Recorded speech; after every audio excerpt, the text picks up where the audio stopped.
Hola, muy buenas tardes. Bienvenidos a una emisión más de La Vida Después de la FAC. Estamos muy contentos de que nos acompañen, pasen la voz, váyanse conectando. El día de hoy vamos a estar platicando, va a estar platicando Jonathan, quien también ya ubican en esta temporada, quien es alumno de aquí de la Facultad de Ciencias de Física. Él va a estar platicando con Eberto Herrera Batista, quien es egresado de la licenciatura de Biología. Fue profesor de biología aquí en la Facultad de Ciencias y en la FES Iztacala. Déjenme contarles que él ingresó al Instituto Nacional de Pesca, donde se especializó en acuacultura y estudió un posgrado sobre el tema en la Universidad de Kagoshima, Japón. Él actualmente vive en Cancún y es donde funda una escuela de idiomas, Herrera Language School. Fue director de pesca del ayuntamiento y posteriormente también fue subdirector general de ecología. Con los años ha viajado por 16 países y ahorita nos contará sobre sus experiencias, sobre todos estos temas. En el 2012 regresó a Japón y es coautor de algunos artículos de pesquería y autor de 3 libros de japonés y uno en español. Pues bienvenido, muchísimas gracias, un honor tenerlo aquí en esta 4ª temporada de La Vida Después de la FAC. Y adelante. Muchas gracias, Caro, y pues para mí es un placer, es un honor, es un privilegio realmente poderme, ya hasta me dan ganas de llorar, es comunicarme con, perdón, No, sí, está, con mi eso universidad. es lo que hace que este programa sea especial, que nuestros egresados regresen y nos cuenten lo Sí, la emocionante verdad que es. es que es muy emotivo, realmente me resultó muy emotivo y de repente ha sido un impacto impresionante porque es una facultad a la que le debo mucho, muchísimo, ¿no? Realmente yo quisiera que todos los jóvenes que están estudiando ahora valoraran lo que tienen en este momento, ¿no? Esta universidad es una de las mejores del mundo. Yo he tenido la oportunidad de dar conferencias en otras universidades también, en Japón, en Estados Unidos, y créanme que el nivel que yo veo desde que fui a Japón como estudiante hace muchos años, en realidad siempre tenemos la idea así como que las universidades extranjeras son superiores y no, déjenme decirles que no. La Facultad de Ciencias es una de las mejores a nivel mundial, ¿no? Entonces, eh, pues para mí es un honor estar dirigiéndome a jóvenes de aquí de la Facultad de Ciencias, mi alma mater, ¿no? Cualquier cosa, adelante, por favor, o me sigo yo. Bueno, en realidad sí quisiera recomendarles a todos los jóvenes que estudien mucho, porque después de la facultad se da uno cuenta que tuvo uno esta gran oportunidad y tiene uno la capacidad de aprender más y más cosas. Mientras más preparados salgan de la universidad, de la Facultad de Ciencias en este caso, más puertas a nivel mundial se abren. Por ejemplo, yo tuve el gusanito, el deseo de aprender idiomas desde muy joven, porque quería irme a hacer estudios de posgrado en otros países, ¿no? Entonces, eso se me hizo muy interesante. Yo quería irme realmente a estudiar a Suecia, al instituto, bueno, a una institución en Suecia, ¿no?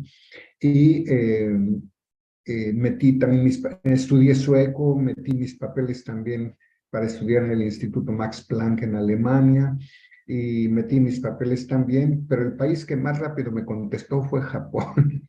Entonces, pues me fui a Japón, ¿no? Y ya no quise, ya estando en Japón me escriben de Suecia que sí me aceptaban, pero ya no quise moverme, ¿no? Porque ya estaba yo allí y pues no quería quedar mal con Japón y pues ya nada más les di las gracias a Suecia y pues bye, ¿no? Pero realmente uno se da cuenta que tiene uno muchas cosas que hay que aprovechar toda la información, hay que llenar la cabeza de información de tantos temas, de tantas cosas. Ahorita con Jonathan, que estudia física, ¿no? Eh, a mí también me fascina mucho la física, ¿no? Me gusta mucho, incluso me quería yo cambiar a física, ¿no?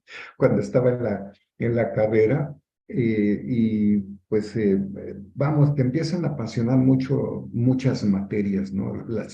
A mí las ciencias me fascinan, física, matemáticas, química, biofísica, y ahora con tantas cosas nuevas, bueno, la nanotecnología, toda la tecnología, todo siempre me ha gustado muchísimo, ¿no? Y quisiera yo seguir también haciendo investigación, pero pues en Cancún es un lugar donde no es tan viable hacer investigaciones. Todos mis compañeros biólogos que conozco aquí en Cancún, la mayoría se dedican a hacer estudios de impacto ambiental, ¿no? Y yo empecé a hacer estudios de impacto ambiental hace muchos años, incluso yo fui jefe de proyectos pesqueros en Icatec, que es una filial del grupo ICA. Entonces ahí aprendí muchas cosas muy interesantes, pero pues no es,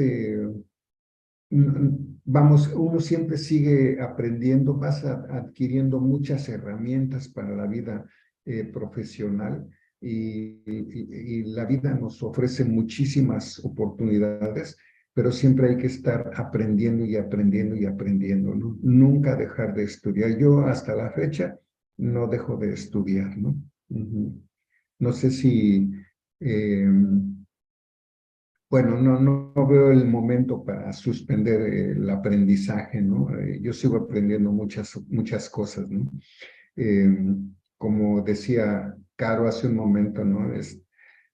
Bueno, yo he escrito algunos libros y ahora estoy por sacar uno de español para extranjeros, pero bueno, también nos sirve a los hispanohablantes, a los mexicanos, ¿no? Porque me doy cuenta que hay muchos errores. En fin, lo hice porque necesitamos nuestro propio material, porque enseñamos español a muchos estudiantes extranjeros que vienen y nos visitan, ¿no?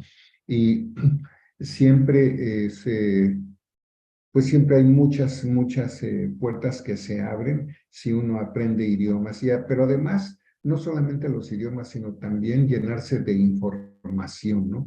Por ejemplo, a mí las matemáticas también siempre me gustaron muchísimo. Cuando llegué a la facultad, por cierto, mi nivel de matemáticas era muy bajo, porque el nivel de la prepa donde yo estaba, estudié en la prepa 4, espero eh, que ya haya mejorado, pero el nivel de la prepa 4 en matemáticas era bajo. Yo salí con 10 de promedio y dije, wow, qué maravilla, voy a entrar. Y mi primer día en la Facultad de Ciencias fue impactante, ¿no? Porque llego a mi salón, me tocó el 116 en la vieja facultad, ¿no? Y llego y veo el salón 116 y tenía unas ventanitas la puerta y me asomo y veo ahí unas matemáticas muy avanzadas. Dije, no, este no es mi grupo, ¿no? Y me fui, no entré el primer día de clases, ¿no? Y después me encuentro unos compañeros en la cafetería. ¿Qué pasó? ¿En qué grupo te tocó? En el 116. A mí también. ¿Y por qué no entraste? ¿A poco ya hay clases? Sí, ya hasta nos hicieron examen. ¡Wow! ¿Cómo es posible, no? Ya hasta les habían hecho examen de matemáticas el primer día, ¿no? Y bueno, fue eh, un golpe muy fuerte, así no haber podido. De hecho, reprobé física y reprobé matemáticas, ¿no? Pero dije, no, ¿cómo? Porque no sé, ahora creo que ya no hay seriación de materias, pero en aquellos años había seriación de materias, ¿no? Había muchos filtros para concluir los estudios universitarios, había muchas restricciones, ¿no? Eh, y dije, no, ¿cómo? Pues si yo voy a ser científico, ¿no? Yo no puedo quedarme fuera. Entonces me puse, acudí a los laboratorios, que también era una maravilla, no sé ahora, pero quiero decirles que era una maravilla a todo el personal que trabajaba en los laboratorios, la atención que nos brindaban, la ayuda que nos daban a todos los estudiantes era maravillosa, ¿no?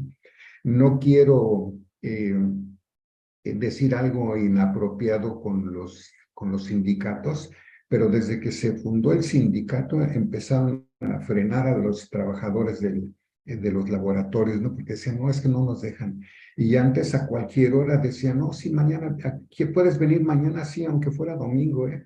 Nos decían, sí, ven mañana aquí, yo voy a estar. No, era una atención impresionantemente favorable para los estudiantes y los trabajadores de los laboratorios gozaban vernos a los estudiantes hacer nuestros experimentos, nuestros trabajos, ¿no? Les gustaba, incluso hasta se ponían allí a ver, ¿no?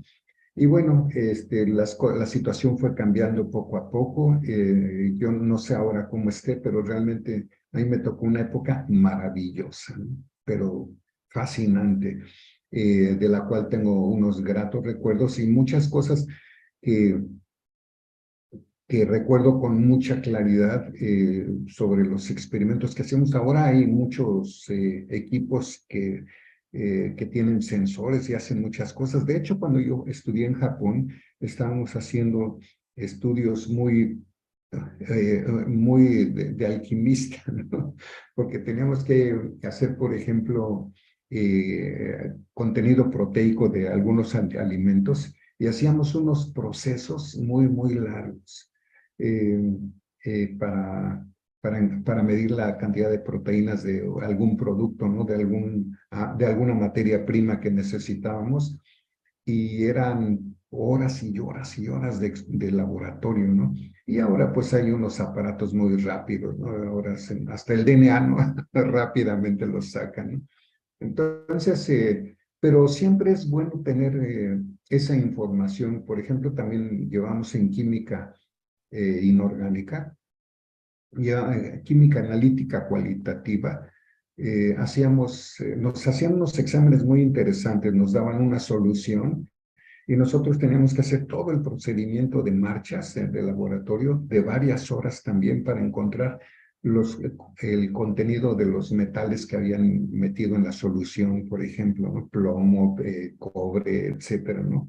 El cobalto, lo que haya sido, ¿no?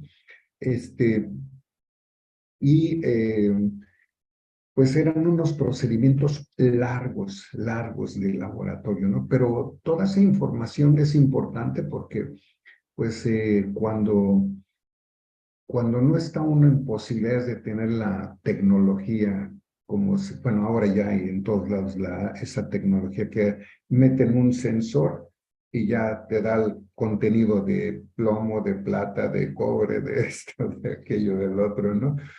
Pero en aquellos años era muy emocionante seguir todas esas marchas de laboratorio tanto en México como en Japón. Y no sé ahora, porque también en el agua, ¿no? Nosotros todavía medíamos la transparencia con el disco de Secchi, hacíamos el contenido de oxígeno, también hacer ciertos procesos, y pues era largo, ¿no? Y ahora pues es solamente meten un sensor y pues ya te dice la cantidad de oxígeno que tiene, la densidad que tiene, la temperatura, en fin, te da todos los datos, ¿no? Y pues también es importante, ¿no? Contar con esos avances tecnológicos porque nos facilitan muchas cosas en la práctica, ¿no? En la vida ya profesional de lo que queremos hacer o de lo que pretendemos hacer o de lo que estamos de lo que estamos investigando, ¿no? A mí, por ejemplo, en Japón, a veces también uno descubre cosas que realmente, pues la intuición o algo así, mira, por ejemplo, eh, estábamos haciendo una investigación sobre cómo incrementar la producción de moina. Moina es un microcrustáceo que es como la pulga de agua, no sé si la conocen, la Daphnia, que venden en las casas de acuarios, venden esta pulguita como alimento para peces, ¿no? Y bueno, esta pulga, la, yo veía los tanques que tenían los compañeros en la Facultad de Pesquerías de la Universidad allá en Kagoshima, en la Universidad de Kagoshima, y yo veía que se desperdiciaba una columna, el agua, digo los peces, digo las moinas, los microcrustáceos, a veces estaban en la superficie, a veces en el fondo, entonces se desperdiciaba mucho volumen de agua, ¿no? Entonces a mí se me ocurrió hacerlos digamos, algo así como charolas, que no tuvieran gran profundidad, ¿no? Y esto de alguna manera afectó el estrés de las moinas y se reprodujeron mucho más rápido. No sé, entonces pues logré una producción mucho más alta que tenían los japoneses, ¿no? Y ya después eh, me dijeron, bueno, pues ¿cómo le hiciste? Pues la verdad, a mí se me ocurrió, ¿no? Poner cambiarles el reservorio de gran profundidad por uno más pequeño, de menos profundidad, y pues eso alteró digamos, la fisiología, la bioquímica de esta especie, que se reprodujeron mucho más rápido, ¿no? Y, y bueno, en realidad en México hay mucho potencial para que no tengamos hambre, ¿no? Es decir, que no hay, ni en el mundo, ¿eh? La acuacultura es un instrumento muy interesante para producir proteína de buena calidad. Hay muchos productos que les podría decir. Por ejemplo, aquí yo tenía la intención de hacer, pero luego a los gobiernos no les interesa mucho. Pero yo decía, bueno, no sé si ustedes conocen los puesílidos, son unos peces pequeños que son de aquí de la región, que crecen muy pequeños, ¿no? También hay en las casas acuáticas, pero su valor proteico pues es bueno, ¿no? Entonces también se puede producir mucho ese pez, no para que lo consumamos nosotros, pero sí para convertirlo en harina y proporcionárselo a otras especies, ¿no? O la lombriz de tierra también. La lombriz de tierra tiene un alto contenido en proteínas. En fin, hay muchos elementos que se pueden desarrollar en la acuacultura no nada más para alimentar a otras especies, sino también para producir alimentos, complementos alimenticios para muchas especies, ¿no? Allá en Pátzcuaro, por ejemplo, yo utilicé el lirio acuático con una técnica china, porque a mí me tocó estar en el primer contacto que tuvo México con la acuacultura china, cuando se abrieron las relaciones de México-China con el presidente Echeverría. Yo trabajaba en el Instituto Nacional de Pesca, llegaron los chinos y aprendí de ellos que utilizaban el lirio acuático, que es un vegetal muy fibroso, pero ellos para degradar esa fibra la fermentaban, ¿no? Entonces con salvado de trigo y la fermentaban y la combinaban con otros elementos para hacer alimento, por ejemplo, para cerdos. Y yo se lo propuse a un señor que tenía cerdos allá en Pátzcuaro, en un pueblo de la ribera del lago, y le resultó perfecto, ¿no? Ya después me querían consultar varios, ¿no? Oiga, pues enséñanos a hacer esos alimentos. Y bueno, sí, a algunos les di el tip, pero no todos lo siguen, ¿no? Porque también implica trabajo de extraer lirio acuático del lago, ¿no? Que por cierto, acabo de ir el año pasado, en diciembre, estuve por Pátzcuaro y ya no vi ninguna máquina que estuviera extrayendo el lirio acuático. En fin, no sé cuál vaya a ser el destino final del lago de Pátzcuaro, pero es muy lamentable que haya perdido mucha profundidad.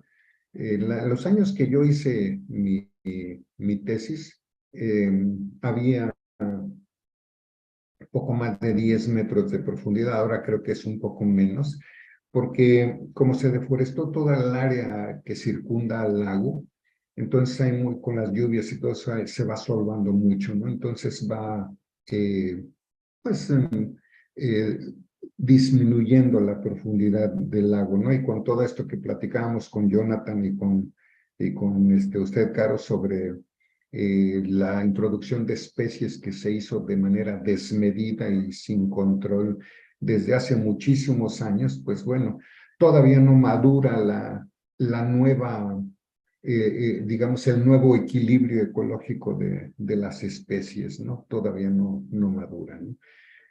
Y esto sucedió en muchos otros lagos, ¿no? En muchas presas, Lo que sí me enteré es que en el lago Siragüen, un poco más arriba del lago de Pátzcuaro, allá en Michoacán, e incluso es un lago precioso. No sé si ustedes conozcan y si no te conocen, vayan a verlo. Es maravillosa esa zona, ¿no? Y ese lago de Siragüen no permiten, por ejemplo, la presencia de lanchas con motor. Es muy, muy interesante, ¿no? Entonces, la gente, la sociedad puede hacer muchas cosas para proteger los recursos que tenemos, pero también hay que estar comentándoles, ¿no? De todas las maravillas que se pueden hacer, ¿no? Y vuelvo a decirles, por ejemplo, lo de la acuacultura, que es una herramienta maravillosa que tenemos para producir alimentos para el hambre mundial, ¿no? Aquí no les ha llamado la atención en Quintana Roo. Eh, de hecho, aquí está todo destinado al turismo, ¿no? Y yo les he dicho, eh, pero están muy cerrados, ¿no? Las autoridades están muy cerradas, ay Dios mío, ¿no? Todo es turismo, todo es turismo. De hecho, el plan de ordenamiento ecológico del territorio de Quintana Roo no permite el desarrollo de la acuacultura en las costas, imagínense ustedes, ¿no? Y obviamente pues es muy contradictorio esto, ¿no? Porque en Japón, por ejemplo, en Asia, no nada más en Japón, hay muchos países asiáticos donde se cultivan especies marinas en jaulas que están flotando, ¿no? En el mar, ¿no? Y no afean ninguna cosa, las partes turísticas no se ven afectadas, ¿no? Porque simplemente son jaulas que están flotando, obviamente sujetas en el fondo, algo así, pero imagínense toda la cantidad de jaulas que se pueden instalar en los litorales de México, ¿no? Entonces hay un potencial de producción acuícola impresionante a nivel de México, ¿no? Pero bueno, espero que alguien, pues ahora sí que Jonathan con los colegas de la facultad y usted, Caro, ¿no? Que ahí con los jóvenes o los que nos vean, pues decirles que el desarrollo de la acuacultura es pues una herramienta que es para el futuro realmente, ¿no? Que el futuro ya nos alcanzó. Por ejemplo, ahora en China se ha convertido en una industria muy poderosa por ejemplo, de la tilapia. La tilapia es un pez de origen africano, pero de alto contenido proteico, tiene poca espina. Yo incluso le he llamado la especie del milenio, ¿no? Porque tiene buen sabor, en fin, ¿no? A veces las que traen de China, porque ya venden aquí en Cancún, tilapia de China, no tiene muy buen sabor porque son en estanques muy grandes con el fondo de tierra, ¿no? Entonces adquieren ese sabor de tierra, ¿no? Entonces a mí no me gusta en lo personal, pero en los estanques que teníamos aquí en Cancún, en estanques de concreto, pues obviamente con alimento de buena calidad y todo eso, el sabor es delicioso, ¿no? Y para filetear y todo eso, les digo, no tiene mucha espina. Y todos los restos, pues obviamente se secan y se produce harina, ¿no? Harina para alimento de otras especies. Aquí en Quintana Roo, bueno, en Quintana Roo no tanto, pero en Yucatán hay muchos criaderos de cerdos. Y pues todo esto lo pueden aprovechar allá, ¿no? Entonces, no solamente la biología es para hacer investigación, ¿no? Eh, Porque sí es muy bonito estar hablando de investigación. Yo hice investigación, pero también pues hay que pensar en producción, ¿no? México necesita producir muchas cosas. Necesitamos la autosuficiencia alimentaria y y obviamente con esto del cambio climático y demás, pues necesitamos reducir el consumo de carne y sustituirla por pescado, ¿no? Y una alternativa precisamente es el cultivo, bueno, de diferentes especies, la acuacultura, ¿sí? Veo que ya todavía seguimos. Si quieren, empecemos ya el diálogo con Jonathan, que digo, Sí, claro, perdón. Si no me calman, nos tiene sigo. encantados con la plática, pero para también empezar a darle paso a las Claro, por preguntas. supuesto. Adelante, sí. Adelante, Jonathan. Hola, ¿qué tal? Sí, digo, retomando un poquito lo que dijo al principio, yo creo que sí la facultad ha cambiado bastante, ¿no? Pero ese sentimiento igual de llegar de la prepa y toparse con esa formación de científico, ¿no? Sigue Sí, siendo la misma. Yo igual en mi primera sí, clase de cálculo dije, no sé qué estamos viendo, ¿no? Eso está muy avanzado. sí, Pero, sí, sí. pero es parte de empezarse a formar, creo yo, en la facultad. Pero justo algo que mencionaba que me causó mucha curiosidad, de que a veces uno, ¿no? En la facultad ve todo como un método, ¿no? De investigación y esto, Ujú, esta parte de la aplicación diría que es algo que aprendió en el extranjero, o sea, como dice que hizo desde que era estudiante, ¿no? Que se fue a Japón. ujú. En el extranjero es más común esto, la aplicación de la ciencia, este, Bueno, no, en realidad había un grupo de biólogos mayores que yo, por supuesto, que todavía andan por ahí, algunos otros ya nos han abandonado, ¿no? Ya están ahora sí que en el paraíso, ¿no? Pero muchos compañeros, siempre ha habido inquietud por los científicos aquí en México, hablando de biólogos porque, bueno, pues es la carrera que yo estudié, ¿no?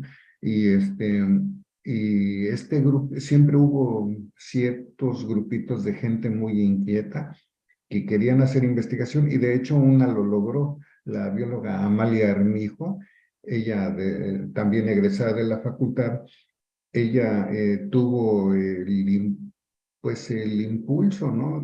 Tuvo la idea y también convenció a las autoridades correspondientes en aquella época, en este caso hablo del ingeniero Luis Kasuga Osaka, que fue director del Instituto Nacional de Pesca, y le dieron todas las facilidades para crear un departamento de piscicultura experimental. Entonces ahí hacíamos mucha investigación, ¿no?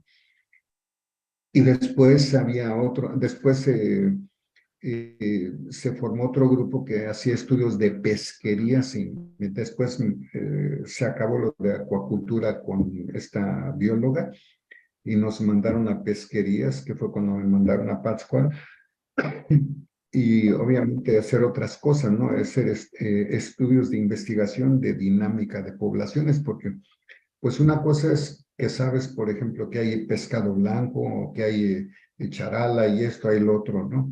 Pero no sabes cuál es el tamaño de la población, ¿no? Y claro. es, y es importante saber cuál es el tamaño de la población y cuáles son, en qué tiempo madura, en fin, ¿no? Hacer sus estudios de edad y crecimiento es lo que yo hacía mucho acá. Entonces es muy interesante poder no nada más calcular el tamaño de la población, la oscilación, ¿no? Cuándo es mayor la población y cuándo es menor, y calcular más o menos los volúmenes, ¿no? De peces, y también cuál es el tamaño óptimo que se puede pescar y el tamaño mínimo que se puede pescar, ¿no? Entonces, tuve la oportunidad de hacer investigación, aunque eran instituciones gubernamentales, sí se hacía investigación, ¿no? Nosotros hacíamos investigación ahí en el Instituto Nacional de Pesca y después se creó la Secretaría de Pesca y en la Dirección de Acuacultura, así se llama, Dirección General de Acuacultura, también logramos hacer algunas investigaciones y ya en ese tiempo yo ya no estuve ahí, pero ya estuve en pesquerías, ¿no? En Pátzcuaro haciendo estudios de edad y crecimiento de pescado blanco y en otras presas sobre tilapia, sobre carpas, en fin, ¿no? Sobre muchas especies. Y se van encontrando conocimiento, se va encontrando información muy interesante, ¿no? Ujú. ¿Verdad? Sí, y justo también digo, ahora que hablo un poco justo del extranjero, de la investigación en México, digo, a veces como estudiante uno se pregunta cómo ve estas trayectorias, ¿no? Y es como, pero ¿cuáles son los primeros pasos a dar, ¿no? Porque muchos tienen la duda como, ¿dónde me acerco, ¿no? Es Para muy iniciar. buena, es muy buena pregunta, Jonathan, porque muchos estudiantes tenemos esa idea de estudiar en el extranjero, ¿no? Y lo primero es querer hacerlo, ¿no? Ujú, Querer hacerlo. Y lo segundo es decidirse a hacerlo, ¿no? Y, y lo haces, ¿no? Lo haces. Y yo decía, bueno, si no me dan una beca, yo me voy nadando, ¿no? Como sea, pero yo me voy, ¿no? Aunque sea de polizón en un barco, como sea, pero yo lo voy a hacer, ¿no? ujú. Y es eso, es tomar la determinación de hacerlo, ¿no? Y tocar varias puertas y no dejar de tocar esas puertas, ¿no? Y la verdad es que en un momento dado de tantas puertas que se tocan, una se abre. Así que eh, no pierdan la esperanza, ¿no? De estudiar en cualquier parte que ustedes quieran, ¿no? Incluso hasta pueden elegir la universidad y decir, y yo aquí voy a hacer, ¿no? Aquí me voy a convertir en un investigador de esto, de aquello, del otro, ¿no? Pero es tomar la decisión y visualizarse, ¿no? Visualizarse. Y esto me llevó, por ejemplo, a mí a aprender japonés, ¿no? Yo primero estudié alemán, estudié sueco, porque mi intención era, como decía al principio, irme a Suecia, segunda opción era Alemania y la tercera Japón. Y no estudiaba yo japonés, sino me fui, pero pues fue el país que me aceptó primero, bueno, pues vámonos a Japón, ¿no? Que además también era una universidad que yo quería, ¿no? Como tercera opción, pero también la quería, Sí. ¿no? Considerada, ¿no? Pero eso es importante, que tenga uno la determinación de hacer las cosas y lo logras, ¿no? No, nada, nada nos va a llegar si nosotros no damos los pasos para hacerlo. Nada, ¿no? Entonces, si las personas o todos los jóvenes que nos estén escuchando o que nos vayan a escuchar quieran o estén pensando en hacer estudios de posgrado en otras universidades, es bueno que lo hagan, ¿no? Para que cuando regresen se dan cuenta también y valoran también su universidad, ¿no? Que es lo que nos pasa a nosotros, ¿no? Porque muchas veces nosotros teníamos la idea, ay, no, las universidades extranjeras, lo mejor del mundo. No, perdónenme, pero no, no. Eh, em, la universidad nuestra, la Universidad Nacional Autónoma de México, hablando concretamente de la Facultad de Ciencias, es yo creo que de lo mejor que hay en el mundo, ¿eh? Y, y no sé ahora cómo estén tengo mucha curiosidad por regresar a la universidad y todo eso, nada más estoy muy lejos, ¿no? Pero me encantaría a mí hacer. Incluso yo no terminé mis estudios de maestría y no hice doctorado en la Facultad de Ciencias porque pues me tuve que mover, ¿no? A otros lugares. Y, pero créeme que a la edad que tengo se me antoja seguir estudiando. No se me quita el gusanito por seguir aprendiendo. No, y yo creo que es importantísimo eso que dice, de justo a veces uno uno como persona le pone muchos peros a las cosas, ¿no? Pensé un poco en lo que dice de que aplicó a Japón, ¿no? Ni siquiera sabía Sí, japonés, pero justo el querer hacerlo, ¿no? El que decir, ¿sabes qué? Me sí, quiero ir y pues me pongo a estudiar japonés y le echo las ganas para que se realice ese sueño. sí, Sí. sí, sí, es que todo es posible, Jonathan, todo es posible. La cuestión es que uno tome la determinación, la decisión y hacerlo, ¿no? Les cuento una anécdota de una alumna que tuve aquí de inglés, ¿no? que me decía, yo quiero estudiar inglés porque me quiero ir a Inglaterra, ¿no? Y pues, no le echaba muchas ganas ni al inglés, ¿no? Y le dije, bueno, ¿y hiciste tu maleta? No. ¿Tu pasaporte? No, le oye, pues no, no te duermas, ¿no? O sea, si te quieres ir, es porque incluso pues ya tienes la maleta hecha, aunque no sabes si tienes el boleto, pero ya empiezas por algo. Entonces,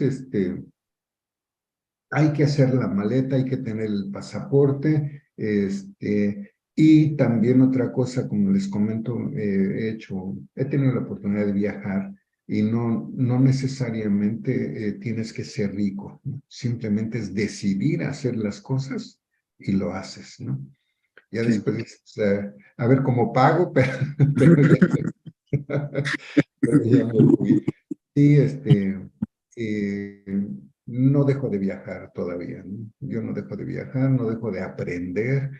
Y a mí cuando me invitaron aquí cuando me invitó Ruth para hacer esta plática, yo dije encantado de la vida, ¿no? Porque sí quisiera transmitirle a todos los jóvenes que si su sueño es ese de estudiar en el extranjero, es que pues agarren su mochila, la llenen de lo que tengan su pasaporte y vámonos, ¿no?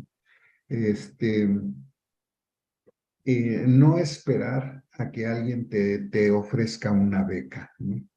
Sí. Más bien buscarlas, ¿no? Hay muchas oportunidades, mira, está Relaciones Exteriores, está el CONACYT y las embajadas. Y aparte de las embajadas, bueno, también directamente a universidades extranjeras también, ¿no? O sea, hay muchos mecanismos, ¿no? Muchos mecanismos. Sí, no, Y el chiste es quererle buscar, ¿no? No, y os digo, usted me parece una persona increíble, como científico y ha hecho tantas cosas, también, digo, me parece increíble lo que dijo, claro que también es locutor de radio, ¿no? sí, sí, sí. ¿Qué lo llevó o sea, a meterse al mundo de la radio? Bueno, esto de la radio surgió muy curioso, ¿no? Porque estaba yo aquí en la escuela y mi hermano estaba sintonizando. Me dice, mira, hay una estación nueva, ¿no? Hace mucho tiempo, hace 33 años, ¿no? Y escuché un anuncio que decía, si hablas idiomas, ven con nosotros, ¿no? Forma parte del grupo Turquesa.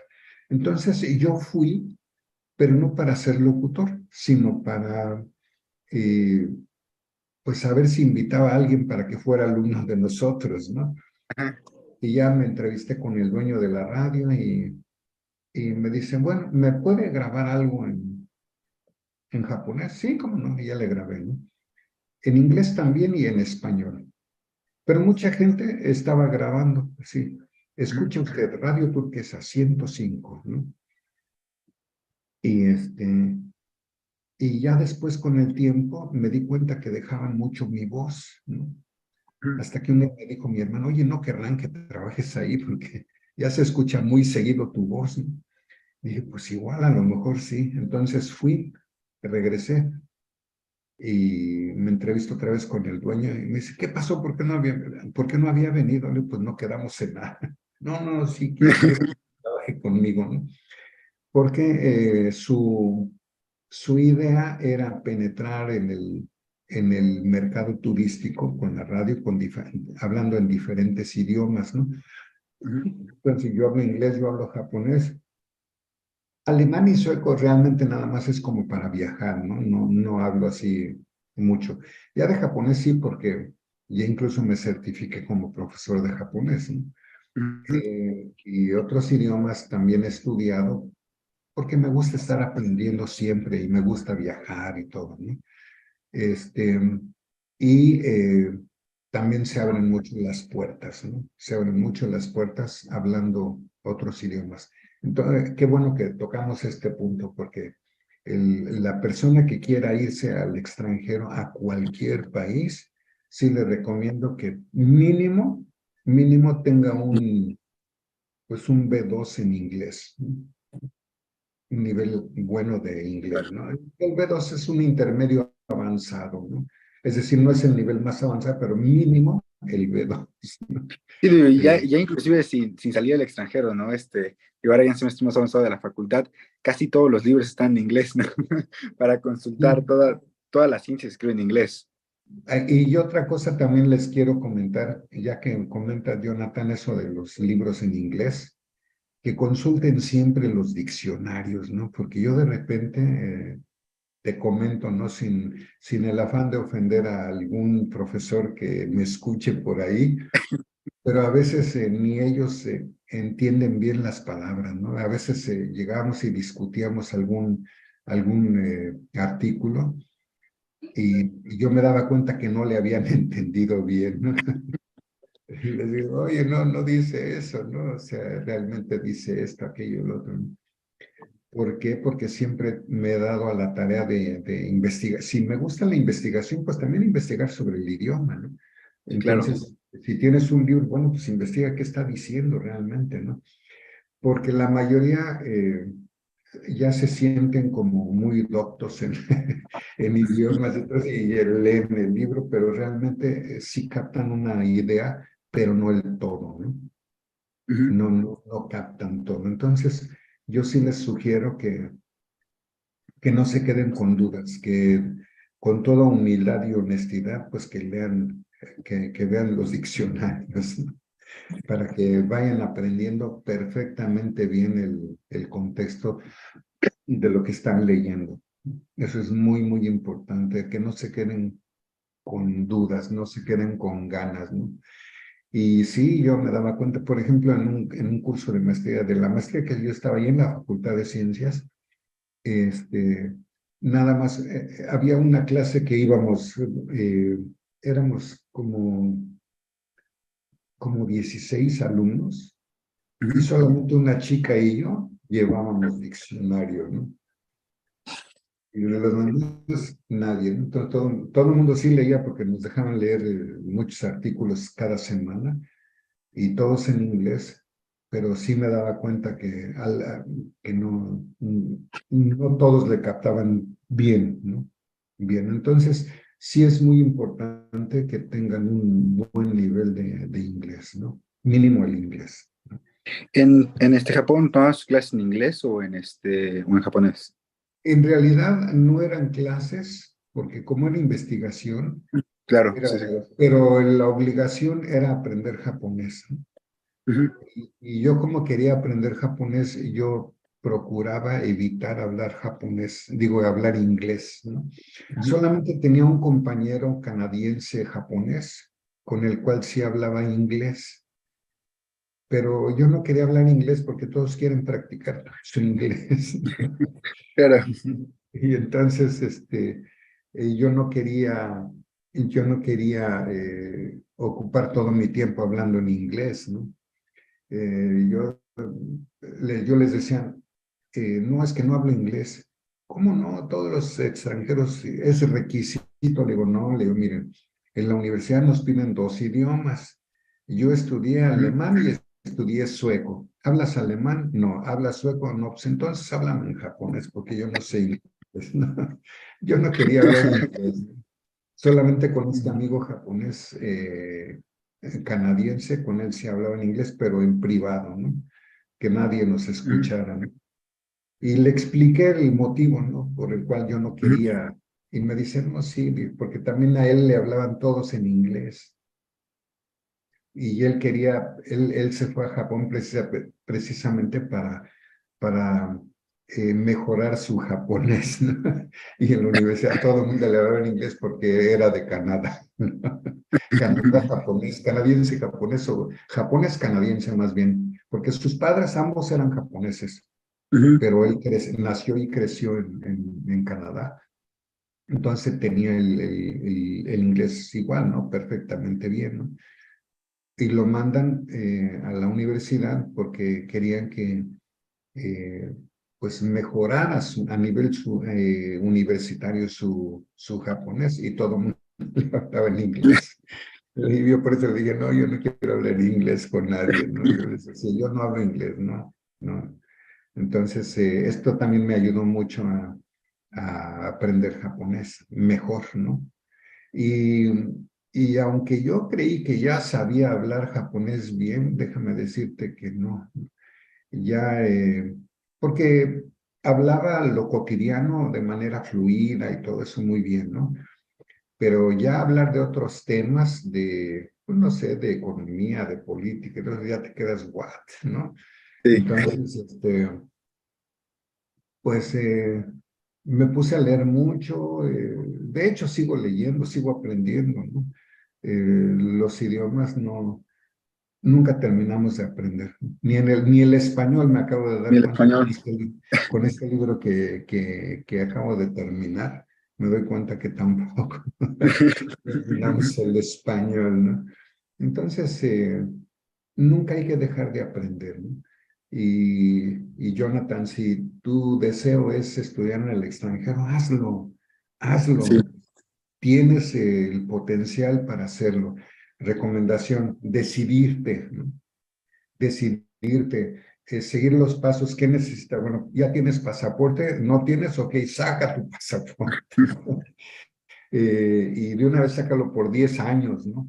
Este, porque si lo sacas por 2 años, ya no sé qué ni cuántos años hay, y no te da tiempo, ya te va a dar flojera. No, no, saca un pasaporte por 10 años. Saca tu visa gringa, aunque no te vayas a Estados Unidos, saca tu visa gringa, ¿no? Este, sí. em, ve visualizándote en qué universidad te gustaría estudiar, ¿no? Y qué te gustaría hacer, porque también eso es importante, tener la visión clara de qué es lo que quieres hacer allá, ¿no? Porque no puedes llegar y decir, no, es que quiero aprender lo que sea. No, no, aquí no es aprender lo que sea. ¿Qué quieres, no? Sí, ¿Quieres aprender? ¿En qué te quieres desarrollar, no?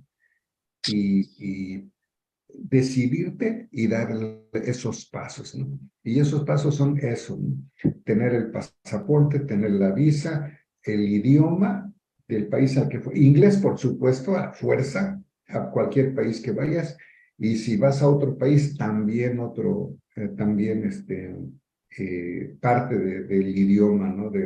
Si ves en Alemania, a donde vayas, ¿no? A donde quieras ir es parte de también, ¿no? El aprender y además tocar las puertas en las ujú, universidades, en las embajadas y en las instituciones que te acabo de mencionar, que son CONACYT, este, Relaciones Exteriores y las embajadas, ¿no? Pero sí, claro. aparte directamente a las universidades, ¿no? Sí, claro, digo, porque aún aparte digo, o sea, académicamente hablando, te ayuda muchísimo, ¿no? Creo que personalmente, en tus habilidades sociales, ¿no? El tener ese choque cultural de irte a Mm. otro país, ¿no? Siempre te ayuda a crecer demasiado como persona. Creo yo, que es un punto importante también para considerar a la hora de irte al extranjero, ¿no? Qué bueno que tocas. Que, ujú. Sí, Qué sí, bueno que adelante. tocas qué bueno que tocas ese punto, porque mira, también otra cosa, ¿no? Yo no estaba acostumbrado a comer comida japonesa. De hecho, Ujú. ni me gustaba, ¿no? Ni me gustaba. Pero dije, bueno, voy a estar aquí un tiempo, entonces más vale que me acostumbre, ¿no? Sí, Y desde el primer día empecé, ¿no?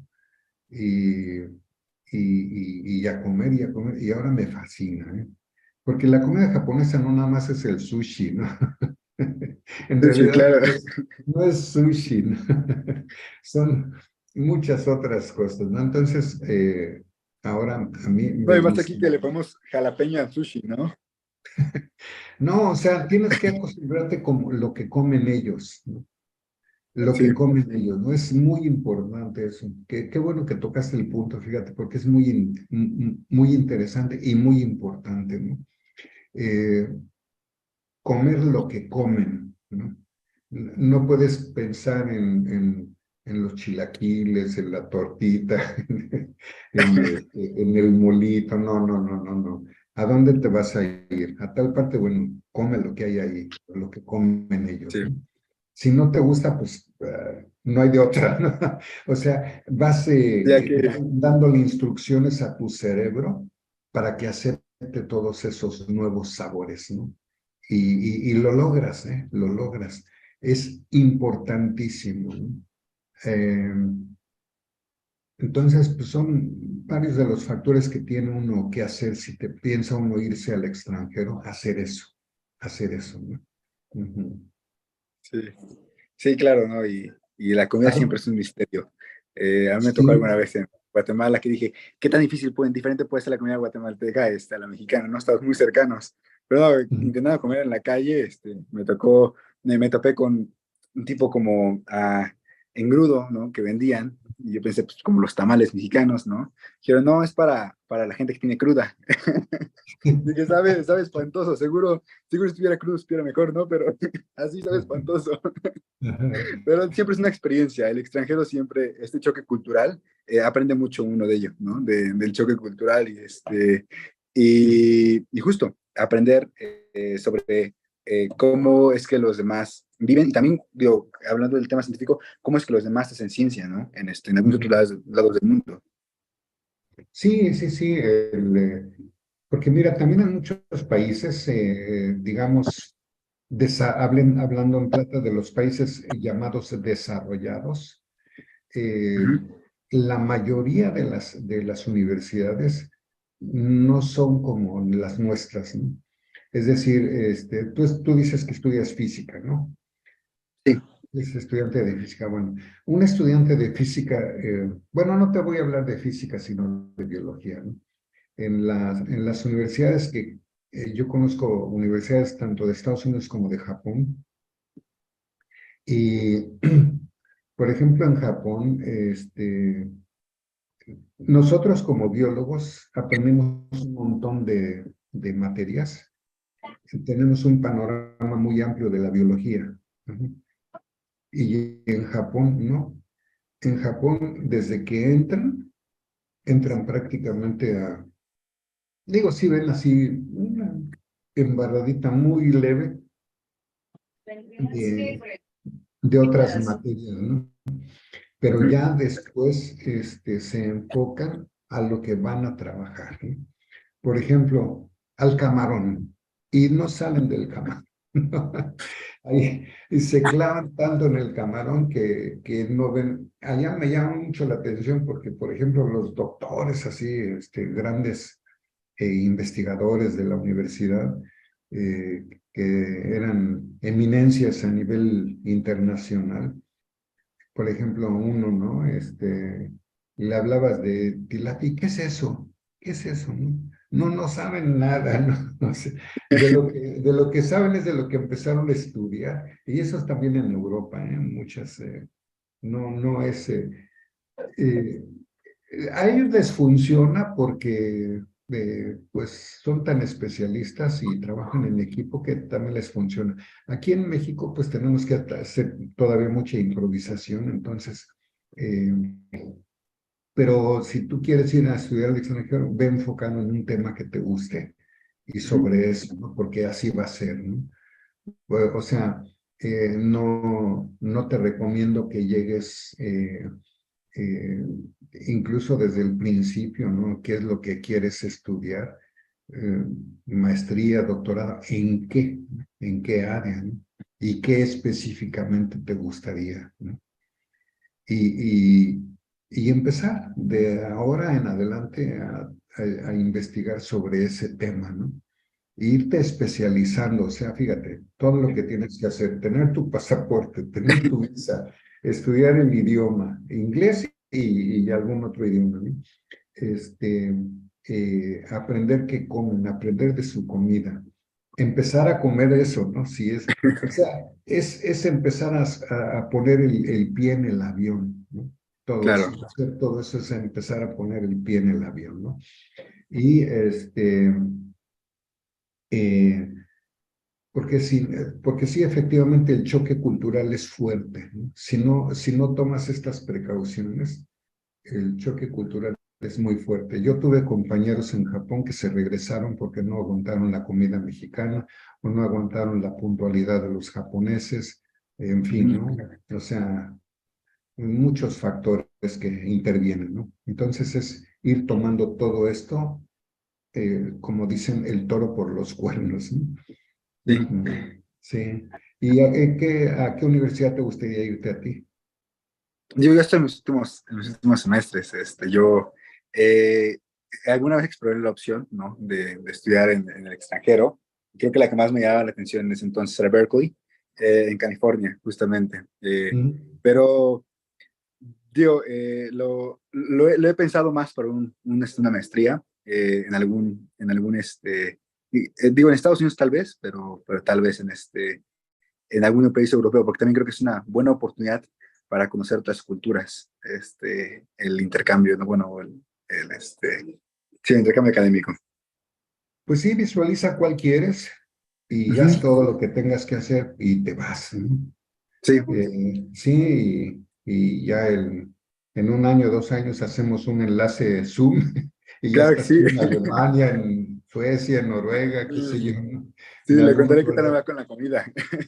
Sí, sí, tienes que, Sí, tienes que ponerte todo, tomar en cuenta todos esos factores también, ¿no?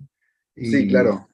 sí, todos los factores que estén a tu alcance, irlos tomando, considerando y haciéndolos, ¿no? Ujú. Sí, claro que Es sí. muy, muy importante. Ujú, Sí, ujú. pues, digo, creo que el tiempo se nos está acabando, pero no sé si Caro quieres agregar algo más. Así es, pues ya se nos está acabando la hora de charla que ha sido muy interesante, en la cual justo lo que decía ahorita, mejor en unos años hacemos un enlace contigo y así hay que ir pues fomentando estas redes, eh, estos vínculos, ¿no? Que nos ayudan a crecer, que nos van fortaleciendo como comunidad, como la comunidad de ciencias. Y pues nada más que agradecerles a ambos por este espacio, por este tiempo que nos dedican para estas temporadas de la vida después de la FAC.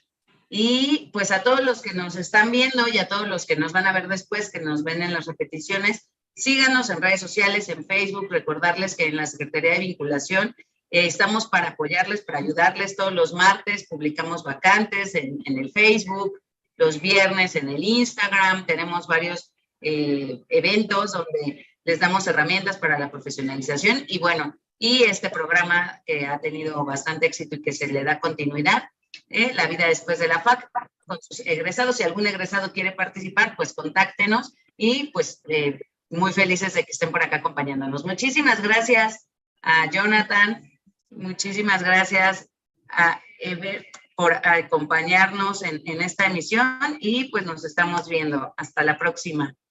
Gracias. Sayonara.